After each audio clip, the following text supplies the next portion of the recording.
অবশেষে ফাঁসির রায় হলো। কোনোভাবেই শেষ রক্ষা হলো না ওসি প্রদীপ ও তার সাঙ্গপাঙ্গদের। মেজর সিনহা মোহাম্মদ রাশেদ খান হত্যা মামলায় সম্পৃক্ততা প্রমাণ পাওয়ায় বিতর্কিত ওসি প্রদীপ ও লিয়াকতের মৃত্যুদণ্ডাদেশ দিয়েছেন আদালত। নির্মম এই হত্যা মামলার রায়ে ৬ জনের যাবজ্জীবন ও ৭ জনকে খালাস দিয়েছেন আদালত।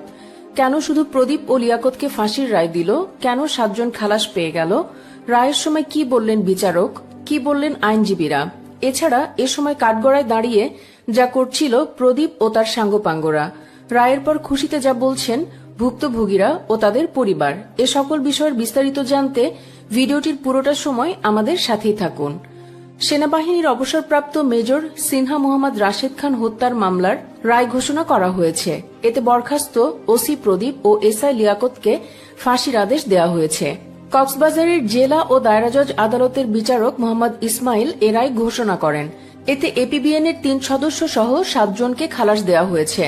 যাবজ্জীবন সাজা দেওয়া হয়েছে ৬ জনকে। এর আগে ২টার দিকে এই মামলার ১৫ আসামিকে কঠোর নিরাপত্তায় আদালত চত্বরে আনা হয়। ২:২৫ এজলাসে এসে আদালতের কার্যক্রম শুরুর পর মামলা সম্পর্কে প্রাসঙ্গিক আলোচনা করেন বিচারক।